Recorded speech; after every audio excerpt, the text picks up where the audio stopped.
The delivery guy reveals that the owner of a health food store is mixing rice with his bare hands. A man ordered beef tripe during his hot pot meal only to be so disgusted he wanted to vomit. If not ordering takeout, is going to a restaurant to buy food any better?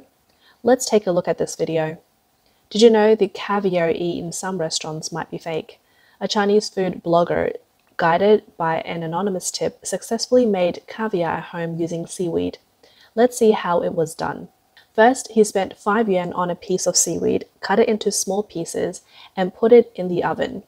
After baking at 90 degrees for 3 hours, he took it out, ground it into powder, poured it into a glass container, mixed it with water until even, added 600 ml of hot water, then added 6 grams of calcium lactate, and stirred evenly before letting it cool for later use. The most crucial step came next. Using a dropper, he sucked up the prepared seaweed salt solution and dripped it into the calcium lactate. And then, just like magic, the liquid instantly turned into spherical granules upon contact with the calcium lactate. At this point, viewers might question, isn't caviar supposed to be black? That is correct. Just you wait. This time, the blogger bought a piece of ultra black seaweed and used the same method to create the black caviar shown in the video. From its appearance, it looks exactly like real caviar. The burst in your mouth texture is identical to the real thing. Most importantly, both have a unique fishy, salty taste. To test how convincing the seaweed caviar is, the blogger invited a connoisseur of caviar to taste it, telling him it was freshly brought from Russia. As he was tasting it, the connoisseur expression showed that he was really enjoying it. Clearly, even the expert was fooled by the seaweed-made caviar. This explains why, despite its high price, caviar can be provided in unlimited quantities at some buffet restaurants. Many people think they're getting a great deal, but in reality, it only costs a few yuan. Can you imagine in China, there are many unscrupulous businesses that go to great lengths to save on costs. A pound of roasted lamb leg can cost you 60 yuan, but I can make a big profit by making it with just 19 yuan. This is 90% Australian lamb loin, freshly delivered. Look at this color, very bright, all vacuum packed individually. Each piece around 5 pounds. Let's unpack it. See how beautiful it looks? I'll take it to the barbecue shop, inject it with water, add 50% seasoning, and I can get 1.5 pounds out of 1 pound, making a fortune from you guys. Don't think it's just small businesses that would do this. In China, even nationwide large corporations and listed companies are equally adept at fraud. Recently, a whistleblower reported one of China's renowned producer of oyster sauce and other condiments, Zhongzhu High-Tech Company, under a brand Chubang. The whistleblower is Gao Tingming, former production director at Chubang. Chubang's oyster sauce is produced at Guangdong Meiwei Shan Flavoring Foods Company, a core condiment enterprise under Zhongzhu High-Tech. Gao Tingming claims that in this product, the percentage of oyster extract is only 1.6%. He also stated that in the critical indicator of amino acid nitrogen contact, the additive MSG was 61.5 times the amount of original oyster extract, which does not meet the national standards of oyster sauce. Not to mention, they falsely labeled the ingredient and raised the amount of oyster extract by 10 times. The expose also revealed that Chubang did this primarily to reduce cost. The cost of oyster extract with 0.35 grams per 100 grams amino acid nitrogen is about 11,000 yuan per ton. In contrast, MSG providing the same amount of amino acids nitrogen costs 522 yuan per ton, a difference of 20 times in costs. Secondly, because the current detection methods cannot distinguish whether the amino acid nitrogen comes from oyster extract or MSG, which gives lawbreakers a great loophole. This expose estimates that just for Chubang oyster sauce alone, the suspected illegal gains exceed 1 billion yuan. Oyster sauce is a traditional umami seasoning, especially common in Guangdong, China. It is made from oysters, which is known as milk of the sea, through multiple production steps, boiling, concentrating the juice, and then refining it with additives. The invention of oyster sauce is said to be an accidental discovery. According to legend, a busy tea house owner in Guangdong forgot he was boiling oysters. When he remembered and frantically lifted the lid, he found the broth had almost dried up and turned dark in color. Upon tasting, he was pleasantly surprised to find the discolored liquid had a unique flavor. Thus, oyster sauce was born, becoming a favorite and commonly used seasoning in Guangdong. The production process for 100% pure oyster sauce is time-consuming, involving boiling, simmering, filtering, and more. When the oyster juice changes from milky white to deep brown, sugar, salt, and MSG are added to taste. Real oyster sauce has a delicious taste, rich oyster flavor, moderate thickness, and high nutritional value. Consider this: 100 pounds, approximately 110 pounds of raw oysters can only produce 1 pound, 1.1 pounds of oyster sauce. Given that the already high price of raw oysters, imagine how much money is needed for 1.1 pounds of 100% pure oyster sauce, including food and production costs. However, let's take a look at the average oyster sauce sold on the market. On China's Taobao website, a 700 gram, approximately 1.5 pounds bottle of oyster sauce is priced at only 5.8 yuan, which is less than $1. This price is so low that we can basically buy oyster sauce and use it like water at home. But as they say, you get what you pay for. Who can guarantee that the bottle of oyster sauce in your kitchen wasn't made like this? Today I'll teach you how to make forever young oyster sauce. Add 1 pound of water with 10 grams of salt, 10 grams of MSG, 15 grams of sugar, 1 gram of orange flavor, plus disodium succinate. Don't tell anyone. Add 5 grams of vinegar flavor enhancer, modified starch mainly to increase thickness. Then add 15 grams of artificial soy sauce. Remember, artificial soy sauce. A scoop of caramel color. 1 scoop is enough. The color is too strong already. But it still doesn't taste like the real thing. Just tastes like soy sauce. That's easy. Just add a drop of seafood essence. It's very fishy.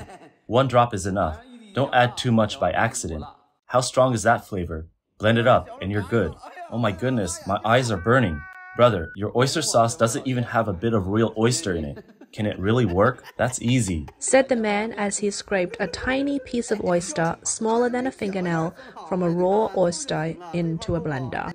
Just adding this tiny bit of oyster is enough, right? Then blend it again, pour it into a pot, and cook until it thickens. Can we not cook until it's thick? If it's not cooked until thick, isn't it just soy sauce? Does it smell like seafood yet? Is the smell familiar? The color is very dark. This thick consistency, doesn't it look like oyster sauce? Well, artificial oyster sauce is made just like this. No wonder it doesn't cost as much as $1 to enjoy thick, full-flavored oyster sauce with the authentic taste of seafood. Following the oyster sauce whistleblower incident, it immediately drew attention on the internet in China.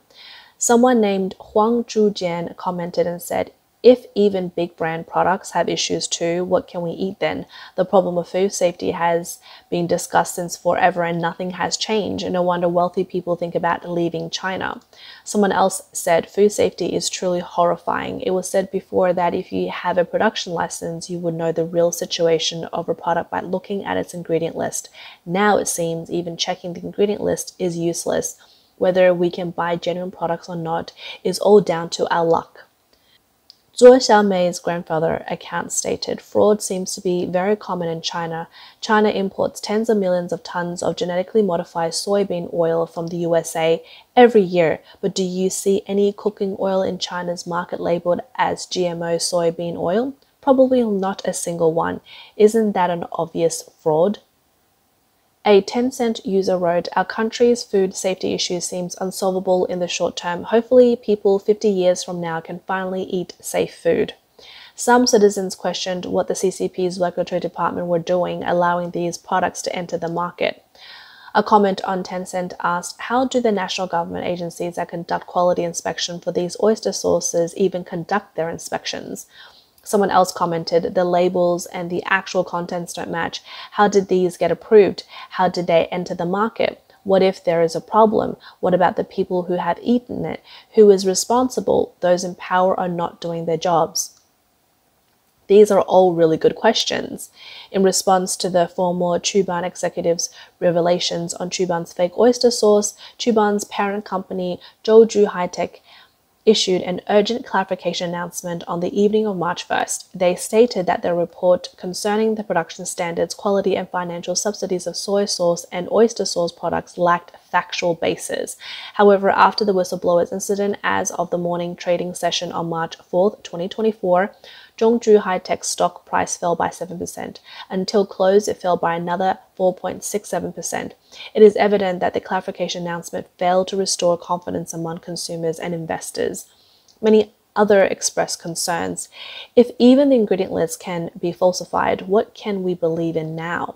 Sometimes consuming food with a falsified ingredient list may just result in an unhealthy meal, but some Chinese products, due to the food label's failure to list certain ingredients, can actually be life-threatening.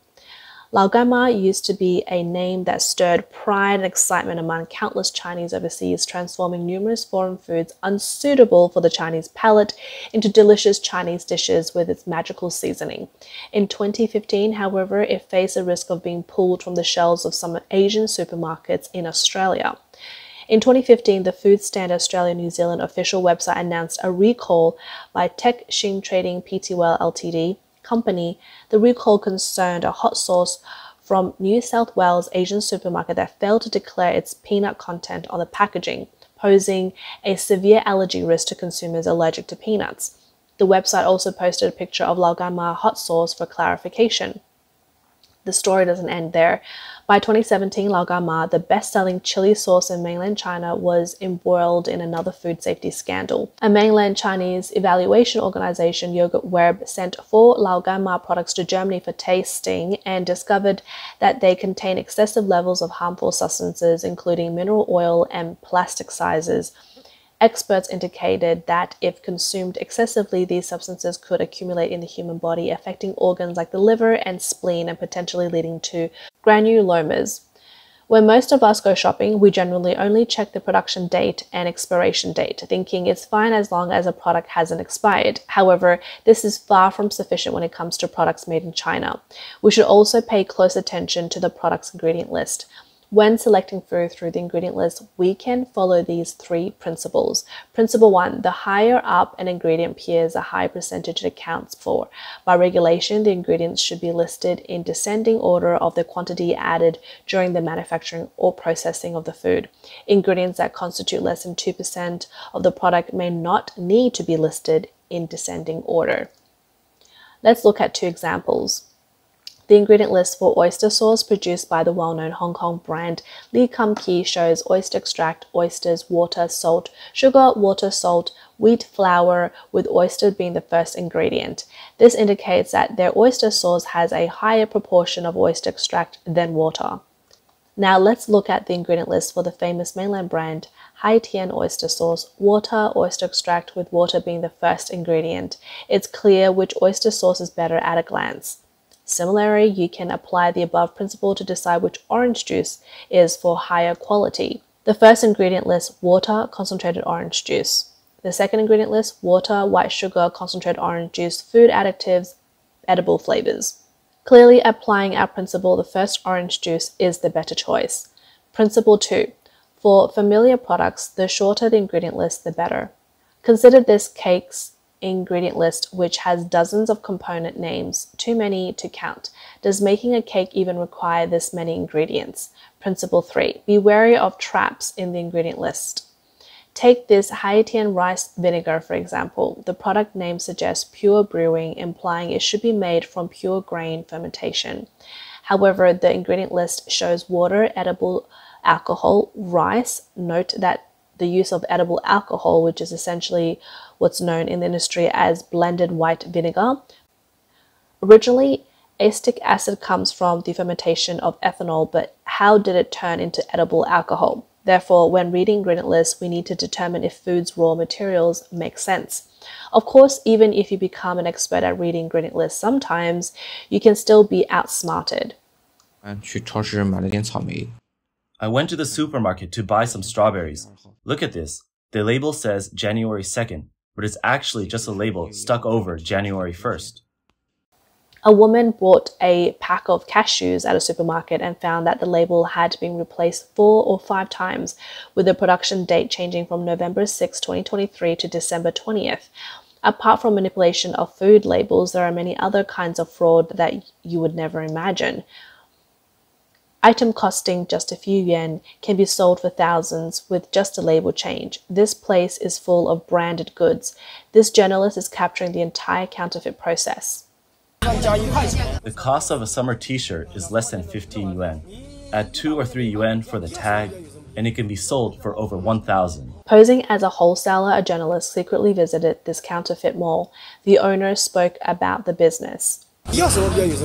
We have any brand you're looking for just 1 yuan. Buy my logo, and you can have whatever brand you wish. The journalist also learned that many vendors in the mall offer a full range of counterfeiting services, assuring that the copied clothes are indistinguishable from the genuine brand to consumers, from the pattern to the logo. Send me a sample and I can make an exact copy. Even the color will be exactly the same. The logo of whatever brand you want to embroider. Not a problem at all. Adidas, Nike, exactly like the original. The pattern and appearance are completely the same. The journalist found that the counterfeiting in this wholesale market had reached an expert level. Labeling and relabeling had become an integrated industry chain where a plain piece of clothing could be turned into a branded garment in just a few seconds. If you want to change it, just cut off the original, print another one, and put it over. It's 2 yuan per piece. The price of one single piece is 1 yuan. For regular customers that make several hundreds to 1,000 pieces a day, it can be just a few cents per piece. To attract customers, the owner even showed the journalist how to make the fake himself. Look, Montague, exactly the same. It's undeniable that the Chinese capability for imitation has reached a peak of perfection, but why not use such cleverness and wisdom for positive good outcomes? Ultimately, under CCP rule in China, when people's morals become corrupted, everything else follows suit.